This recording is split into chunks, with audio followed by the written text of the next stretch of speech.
bless the great state of Georgia.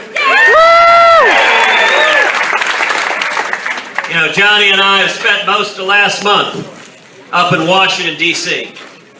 So it is great to be back in America. Thank you to Jack for hosting this. Thank you to everyone for coming out. You know, these are remarkable times in our nation's history.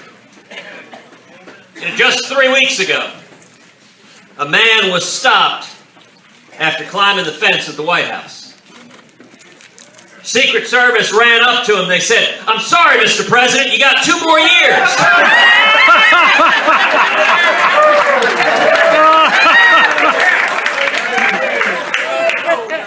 Well, and I don't know if you saw it, actually, this past week, a second person was stopped climbing the fence at the White House. Secret Service ran up to them and said, "I'm sorry, Hillary, not yet." And not ever.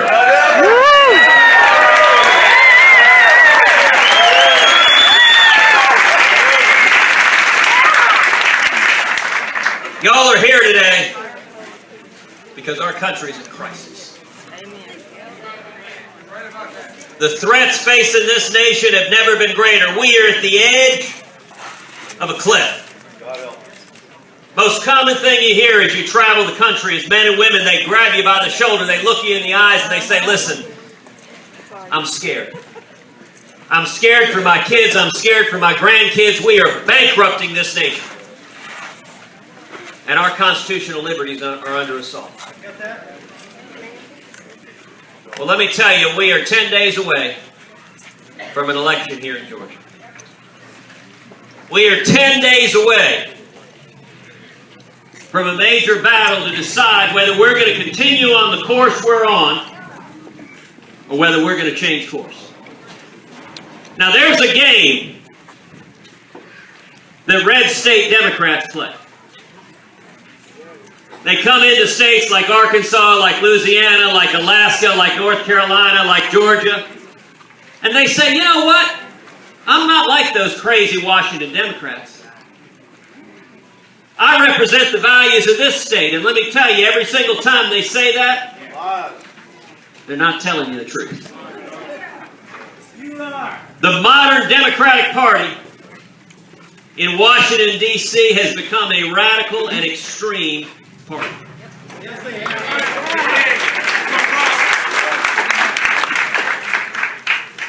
So,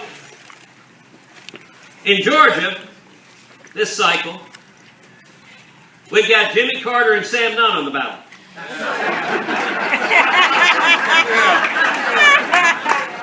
You know, it's like that 70s show. Next thing you know, you're going to see John Travolta in sideburns and disco coming back.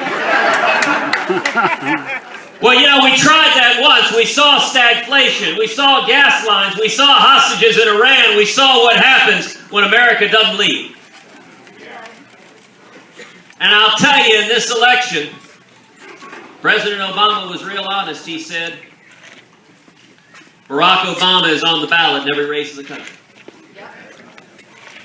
And Harry Reid is on the ballot in every race in the country.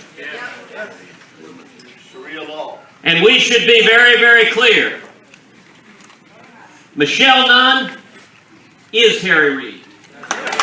Amen. Because if she gets elected, the very first vote she'll cast is to keep Harry Reid as majority leader, shutting down the Senate and fighting against your rights and mine.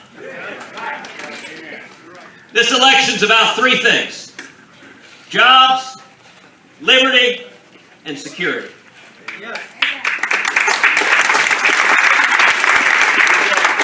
When it comes to jobs, for 6 years we've been trapped in the great stagnation. The Obama economy, to put real simple, it didn't work. We have the lowest labor force participation since 1978. And what happens in the Harry Reid Senate? Nothing.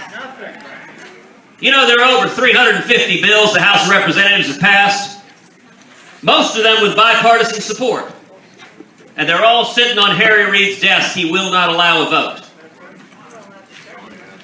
So if you want to see tax reform, vote Harry Reid out.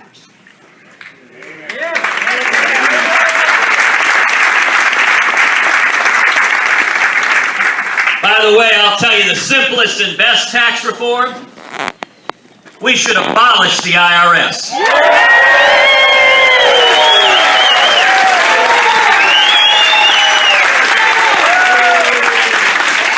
We should move to a simple, flat tax that is fair, that lets every American fill out his taxes on a postcard.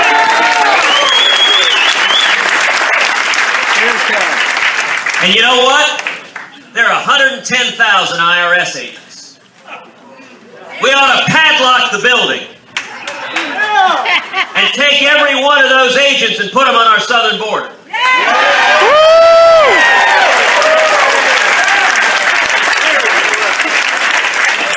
Now look, I say that a little bit tongue-in-cheek.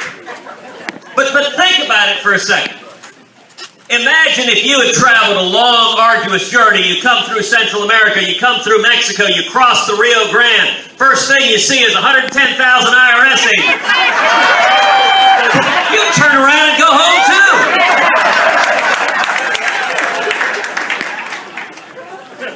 And when you look at the economy, for 6 years we've seen the federal government wage a war on small businesses, wage a war on jobs.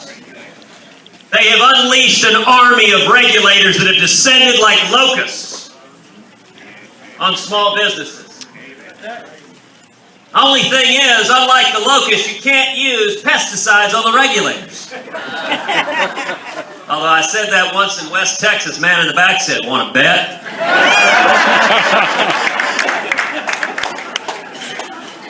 And I'll tell you the simplest and most important regulatory reform if we want to bring back jobs. We need to repeal every word of Obamacare. Woo!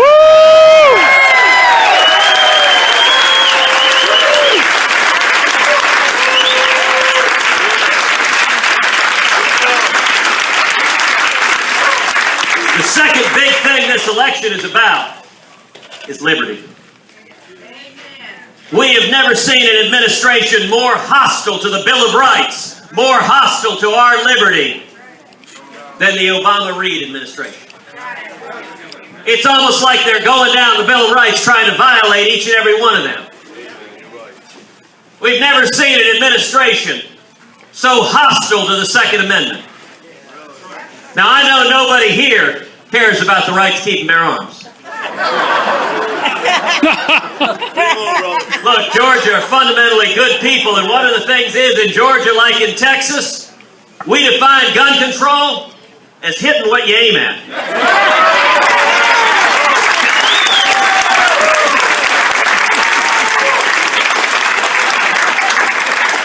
You look at the First Amendment. The radical Democrats in Washington are leading an assault on the First Amendment. You know, just a couple of months ago, we had a major victory for religious liberty in the Hobby Lobby case.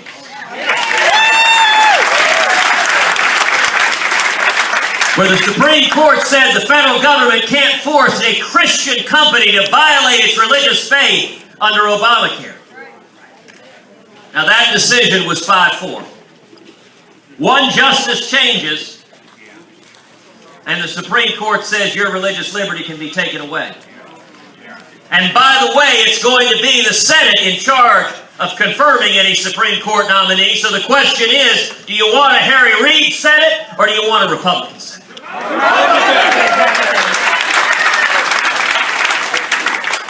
And I'll tell you, after Hobby Lobby, a very sad thing happened. Senate Democrats went to the floor and they introduced legislation to gut the Religious Freedom Restoration Act. Now, there was a time not too long ago that religious liberty was a bipartisan objective. That we might disagree over marginal tax rates, but when it came to religious liberty, we all stood together. In fact, when the Religious Freedom Restoration Act passed in the late 90s, it passed the Senate 97-3. Bill Clinton and Democrats signed it into office. Well, where are we today? Today in 2014, when Democrats introduce legislation to gut religious freedom. Out of 55 Senate Democrats, you know how many stood up for religious liberty? 0. Every single Democrat. The Harry Reid Democrats voted to take away our religious liberty. I gave a speech on the Senate floor with a picture of John F. Kennedy next to me and a quote that said, "I will not stand with someone who will not stand for religious liberty." I gotta tell you, it scared my dad half to death seeing me on the C-SPAN next to John F. Kennedy. He was like, "My goodness, Ted has gone native. He drank the water." But I'll tell you what I pleaded to the Senate. I said, where are the John F. Kennedys? When did the Democratic Party declare a war on religious liberty? When did the federal government begin imposing faith fines? And we've seen the culmination of it just last week in my hometown of Houston. Where the city of Houston shamefully issued subpoenas to 5 pastors. Said, hand over your sermons to the city, hand over your sermon notes. I'll tell you, we organized a freedom rally at my home church in Houston, First Baptist. We had over 50 pastors there. They were from all across the city of Houston, all across denominations, all across racial lines, ethnic lines, socioeconomic lines, all standing together. There was so much unity. We actually had both First Baptist and Second Baptist there together. And that ain't easy. And I tell you what, we stood up and we said, we stand here united in defense of religious liberty. Amen. Caesar has no jurisdiction over the pulpit.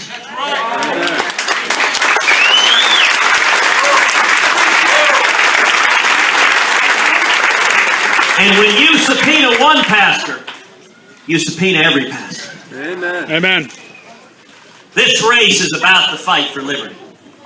And the third thing this race is about is security. Look, for 6 years we've seen America recede from leadership in the world. And it's created a vacuum. It's made the world a much, much more dangerous place. You look at ISIS. ISIS is the face of evil. They are crucifying Christians. They are beheading children. Sadly, roughly 100 Americans have gone to join ISIS to take up arms, fighting jihad. You know, I introduced legislation to say that if any American goes and takes up arms against America and joins ISIS, that they lose their U.S. citizenship. Amen.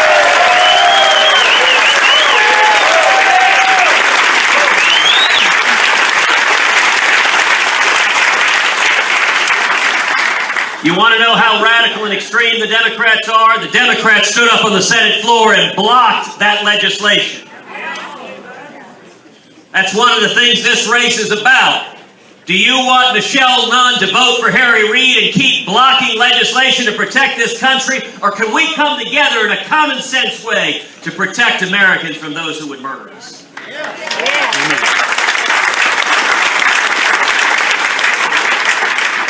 You look at the terrible scourge of Ebola that we've been dealing with in Texas and now in New York.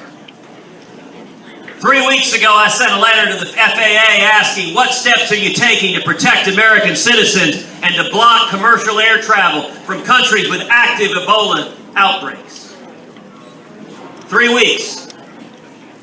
The administration refused to respond. Hadn't answered. Now listen, this shouldn't be a partisan issue. We should come together as a basic common sense matter and say, when you've got an active outbreak, you want to isolate it and prevent it from coming here. We ought to protect American citizens. The other countries in Africa have done it. We need to do the same thing and protect our citizens.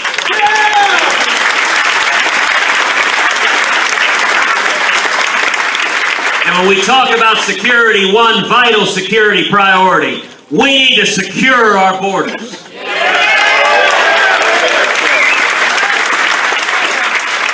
And we need to stop President Obama's amnesty.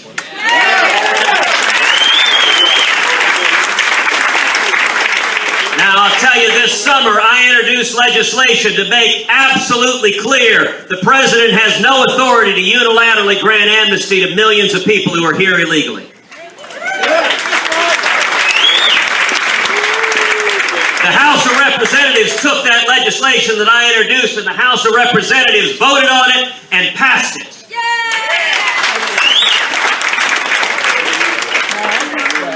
Harry Reid in the Senate, out of 55 Senate Democrats, do you know how many Senate Democrats stood against Obama's illegal amnesty? Zero. The president has promised to illegally grant amnesty. That decision makes this race a referendum on amnesty. Look, you've got real simple choices. If you want to bring back jobs and economic growth and opportunity, vote for David Perdue.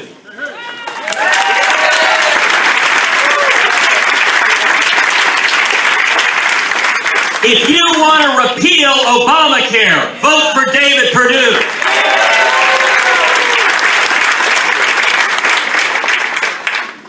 If you want to stand for the Constitution, for the First Amendment, for the Second Amendment, for the Bill of Rights, vote for David Perdue.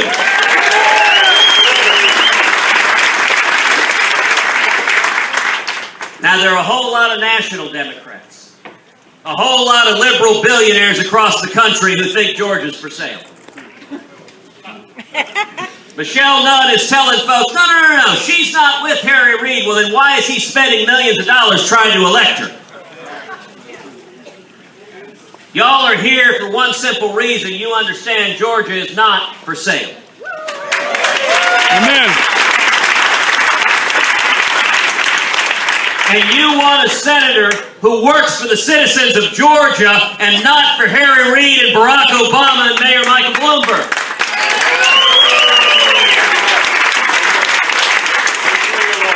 Now, we are all here together in unity. Today's the first day of in-person early voting. I want to ask each of you to do one simple thing. Go and vote for David Perdue 10 times.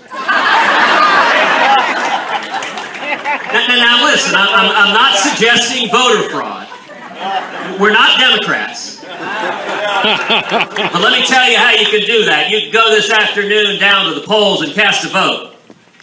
And then you can go home and pick up the phone and call 9 other people. Call your sister, call your neighbor, call your coworker, call your son. And say, this election matters. This election matters. I'm scared for the future, for my kids, for my grandkids. I want them to have a brighter future than we have today. I want us to stop bankrupting this country. I want to get back to the constitutional liberties this country was built on.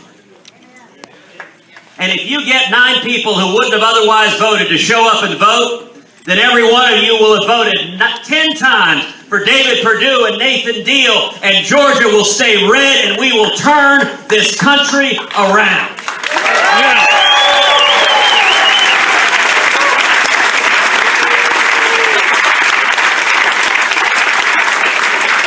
That's what this fight is for, and y'all are leading the fight.